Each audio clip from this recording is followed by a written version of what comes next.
இப்போ நம்ம அடுத்த செக்ஷன் பார்க்கலாம். அடுத்த செக்ஷன் பார்த்தீங்கன்னா GitOps வந்து பிரின்சிபல். இந்த GitOps பிரின்சிபல்ஸ் எங்க இருக்குன்ட்டு பார்த்தோம் அப்படின்னா நம்ம டைரக்டா அஃபிஷியல் பேஜுக்கே போயிடலாம். GitOps பிரின்சிபல்ஸ் எடுத்தோம் அப்படின்னா கிட் ஓப்பன் இந்த இங்க இருக்க பாருங்க GitOps பிரின்சிபல்ஸ். ஓகே, இந்த 4 பாயிண்ட் தான். ஃபர்ஸ்ட் வந்துட்டு டிக்ளரேட்டிவ்.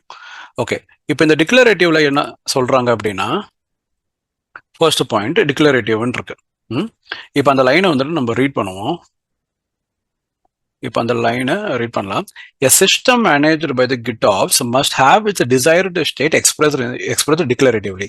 இப்போ desired state நம்ம எங்க டிக்ளேர் பண்ணுவோம்? கிட்ல தான். இப்போ கிட்ல தான் நம்மளோட எல்லா சோர்ஸ் கோடும் இருக்கும். அப்போ அதுல வந்துட்டு டிக்ளரேட்டிவா வந்துட்டு இருக்கணும்னு சொல்றாங்க. இப்போ டிக்ளரேட்டிவ்னா வந்துட்டு இன் டர்ம்ஸ் ஆஃப் YAML வந்துட்டு அந்த கோடு இருக்கலாம். YAMLலையோ இல்ல ஜேசான்லயோ அந்த கோடு வந்துட்டு நம்ம வந்துட்டு எழுதிருக்கணும்.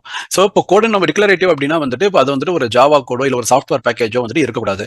டிக்ளரேட்டிவ்னா வந்துட்டு இப்போ ஒரு பாயிண்ட் வந்துட்டு ஒரு வேரியபிள் டிஃபைன் பண்றதோ அப்படின்ற மாதிரி இருக்கணும். இப்போ சே ஃபார் அன் எக்ஸாம்பிள், இப்போ டிக்ளரேட்டிவ் YAML ஃபைல் அப்படின்னு நீங்க கேட்டீங்கன்னா டிக்ளரேட்டிவ் YAML ஃபைல் இப்போ அப்படின்னு நம்ம கொடுத்தோம் அப்படின்னா இங்க பாருங்க. ஸோ இதுதான் வந்துட்டு டிக்ளரேட்டிவ் YAML ஃபைல் நம்ம வந்துட்டு சொல்லலாம்.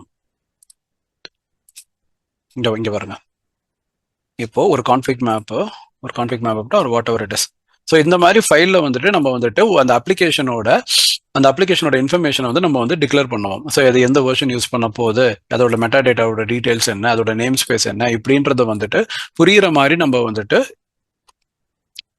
டிக்ளேர் பண்ணணும். நம்ம டிக்ளரேட்டிவ் லாங்குவேஜ் எல்லாம் வந்துட்டு இப்போ .NET ஜாவாலாம் வந்துட்டு டிக்ளரேட்டிவ் லாங்குவேஜ் வந்துட்டு கிடையாது.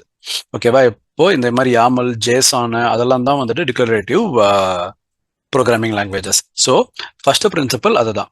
ஸோ GitOps பிரின்சிபல்ல first point, a system which we managed by the GitOps should be expressed in a declarative way. Okay, right. இப்போ செகண்ட் பாயிண்ட் என்னன்னா செகண்ட் பாயிண்ட் இப்போ வெர்ஷன் அண்ட் மியூட்டபிள். இப்போ second point okay, இப்போ second point வந்து version. இப்போ வெர்ஷனிங்னா வந்துட்டு இப்போ நம்ம ஒரு அப்ளிகேஷனுக்குமே வந்துட்டு இப்போ எதனா ஒரு சேஞ்சஸ் வந்துட்டு இப்போ கோடு வந்து இங்க இருந்து நம்ம Kubernetes கிளஸ்டர்ல வந்து நம்ம வந்துட்டு டெப்ளாய் பண்ணுவோம். இப்போ அப்ளிகேஷன் இங்க கிளஸ்டர்ல ரன் ஆயிட்டு இருக்கும் போது இங்க நான் வந்துட்டு எதனா மெமரி சேஞ்ச் பண்றதோ சேஞ்ச் பண்றேன் அப்படின்னா வந்துட்டு சேஞ்ச் ஆகாது. இப்போ ப்ரீவியஸா சொன்ன மாதிரி இப்போ இங்க வந்துட்டு 8 GB இருக்கு, அதை நான் வந்துட்டு 32 GB மாத்துறேன் அப்படின்னா வந்துட்டு என்னால மாத்த முடியாது. ஒரு IP இருக்கு 10.1.2.3 இருக்கு, அதை வந்துட்டு .4 மாத்துறேன் அப்படின்னா மாத்த முடியாது. ஏன்னா அதை தான் வந்துட்டு இங்க Argo CD என்ன பண்ணோம்னா அதை மாத்த விடாது. Argo CD இங்க இருந்துட்டு இதை வந்துட்டு மாத்த விடாது. அதனாலதான் வந்துட்டு இம்யூட்டபிள்ன்ட்டு நம்ம சொல்றோம் as per GitOps principle. Okay, so அடுத்தது பாத்தீங்கன்னா என்ன இருக்கு? அடுத்தது வந்து pulled automatically. Software agents automatically pull the desired state of declarations from the source. Okay, desired state declaration from the source. இப்போ desired state declaration எதை சொல்றாங்க? இப்போ நம்ம கிட்ல தான் வந்துட்டு நம்மளோட கோட் இருக்கும். கிட்ல வந்துட்டு நம்மளோட கோடை வந்து நம்ம வந்து ஃபுல்லா இங்க வந்து எழுதி வச்சிருப்போம். நம்ம அதோட டெப்ளாய்மெண்ட் ஃபைலோ சர்வீஸ் ஃபைலோ கான்ஃபிக் மேப்போ சீக்ரெட்டோ or whatever it is. Okay, இப்போ நம்ம அப்ளிகேஷனோட டிசைன், நம்ம அப்ளிகேஷன் எப்படி இருக்கணும், நம்பர் ஆஃப் பார்ட்ஸ் 10 15 அப்படின்றது எல்லாமே நம்ம இங்க டிஃபைன் பண்ணிருப்போம். ஸோ அப்போ இங்க டிஃபைன் பண்ணியிருக்கும் போது இப்போ சே ஃபார் எக்ஸாம்பிள் இப்போ பார்ட் கவுண்ட் 2 அப்படின்னு கொடுக்குறேன் அப்படின்னா வந்துட்டு கண்டிப்பா இங்க வந்து 2 பார்ட் இருக்கும். இப்போ நான் வந்துட்டு இப்போ பார்ட் கவுண்ட் இங்க நான் 4ன்னு மாத்திரேன்னா மாத்த முடியுமா? மாத்த முடியாது. ஏன்னா இது வந்து இம்யூட்டபிள். ஸோ டெஸ்டினேஷன்ல நான் எதனா மாத்திரேன்னா எனக்கு மாறாது. ஸோ அப்போ நான் என்ன பண்ணணும் அப்படின்னா அப்போ இங்க சோர்ஸ்ல வந்து 2க்கு பதிலாக நான் 4ன்னு கொடுத்தேன் அப்படின்னா ஆட்டோமேட்டிக்கா வந்துட்டு இந்த சோர்ஸ் கோட்ல இருந்து புல் பண்ணிட்டு இங்க வந்துட்டு 4 பார்டா வந்துட்டு இங்க வந்து ரிஃப்ளெக்ட் ஆயிடும். ஸோ அதை தான் வந்துட்டு இவங்க வந்துட்டு இங்க வந்துட்டு சொல்றாங்க புல்டு ஆட்டோமேட்டிக்கலி. சாஃப்ட்வேர் ஏஜென்ட்ன்றது ஒன்றும் இல்லை. இங்கே தான் நம்ம Kubernetes கிளஸ்டர்ல தான் நம்ம வந்து இந்த Argo CD இன்ஸ்டால் பண்ணியிருப்போம். இந்த Argo CD-யோட ஏஜென்ட் என்ன பண்ணும், எப்பயுமே வந்துட்டு புல் பண்ணிக்கிட்டே இருக்கும், கோடை வந்து சிங்க் பண்ணிக்கிட்டே இருக்கும். அப்போ சிங்க் பண்ணிக்கிட்டே இருக்கும் போது எதனா சேஞ்சஸ் இருந்தது அப்படின்னா automatically pull the desired declarations from the source. ஏன்னா நம்மளுக்கு கிட் தான் வந்துட்டு நம்மளுக்கு சோர்ஸ், ரைட்?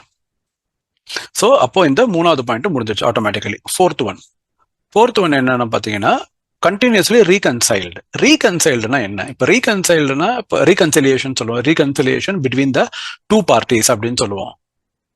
ரைட். அப்ப ரீகன்சிலியேஷன்னா என்னன்னா, இப்போ சே ஃபார் எக்ஸாம்பிள் ஒரு பார்ட்டி ஏ பார்ட்டி இருக்கு, பி பார்ட்டி இருக்கு. இப்போ இவங்க 2 பேருக்கும் பிரச்சனைன்னு வச்சுக்கோங்களேன். இப்போ இவங்க 2 பேருக்கும் வந்து சமரசமோ இல்ல செட்டில்மெண்ட் பேசுறது தான் வந்து ரீகன்சிலியேஷன். அதாவது இவங்க 2 பேரும் ஒத்து போயிட்டாங்க அப்படின்றது அர்த்தம். Okay, reconciliation between the parties. அப்போ இங்க இந்த 2 பார்ட்டி யாரு? சோர்ஸ் தான் ஒரு பார்ட்டி, கிட் தான் ஒரு பார்ட்டி, குபர்னெட்டிஸ் தான் இன்னொரு பார்ட்டி. ஸோ இவங்க 2 பேரும் வந்து எப்பயுமே வந்து சிங்கிங்ல வந்துட்டு வச்சிருப்பாங்க. ஓகேவா? ஸோ அதை தான் வந்து ரீகன்சிலியேஷன் சொல்றாங்க. இப்போ ரீகன்சிலியேஷன்னா இப்போ ஸ்டேட்மெண்ட் என்னன்னா, software agent continuously observe actual system state.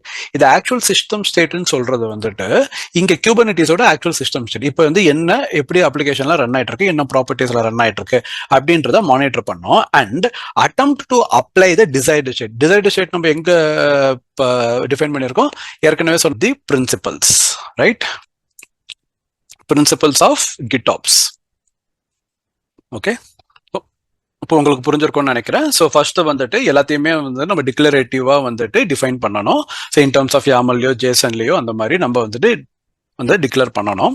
அப்புறம் செகண்ட் பாயிண்ட் பார்த்தீங்கன்னா இட் இஸ் வெர்ஷன். எல்லா அப்ளிகேஷனுக்குமே வந்துட்டு ஒரு வெர்ஷன் மெயின்டைன் பண்ணுவோம். அப்புறம் வந்துட்டு இம்யூட்டபிள், இதை வந்து சேஞ்சே பண்ண முடியாது. டிசைர்டு ஸ்டேட்ல டெஸ்டினேஷன்ல வந்துட்டு நம்ம எந்த சேஞ்சும் அப்ளிகேஷனோட பேராமீட்டர்ஸை சேஞ்ச் பண்ண முடியாது. தேர்ட் பாயிண்ட் பார்த்தீங்கன்னா வந்துட்டு ஆட்டோமேட்டிக்கா டேட்டா வந்து புல் பண்ணும். இப்போ நம்ம கிட்ல சோர்ஸ் கோட்ல எதனா சேஞ்ச் பண்ணோம் அப்படின்னா அந்த அப்ளிகேஷன் வந்து ஆட்டோமேட்டிக்கா புல் பண்ணி இந்த சேஞ்சஸை வந்துட்டு டெப்ளாய் பண்ணிடும். அது ஆட்டோமேட்டிக்கா பண்ணணுமா இல்ல மேனுவலா பண்ணணுமான்றதை நம்ம வந்துட்டு டிஃபைன் பண்ணிக்கலாம். ஓகே, சில ப்ரீ செக்ஸ், அப்ரூவல்ஸ் அதெல்லாம் நம்ம வந்துட்டு என்டர்பிரைஸ்க்காக கஸ்டமைஸ் நம்ம பண்ணலாம். ஃபோர்த் வந்துட்டு ரீகன்சிலியேஷன். ஸோ எப்பயுமே வந்துட்டு இது இந்த அர்கோசிடி என்ன பண்ணும் அப்படின்னா, இந்த அர்கோசிடி தான் நடுவில் இருந்துகிட்டு 2 பேருக்கும் வந்துட்டு டேட்டா வந்துட்டு கரெக்டா இருக்கா, சிங்க்ல இருக்கா, இங்க இருக்கிறதா இங்க இருக்கா அப்படின்ட்டு செக் பண்ணிட்டே இருக்கும் போது எதனா ப்ராப்ளம் ஆச்சுன்னா அவுட் ஆஃப் சிங்க்ன்ட்டு ஒரு மெசேஜை கொடுத்துரும். அப்புறம் ஃபர்தரா நம்மளால டெப்ளாய்மெண்ட் பண்ண முடியாது. அதை நம்ம என்ன பண்ணணும், டீபக் பண்ணிட்டு அதை சிங்கிங்க்கு கொண்டு வந்துட்டு அதுக்கப்புறமா நம்ம வந்து டெப்ளாய் பண்ணணும். So this is all about the principles of the GitOps.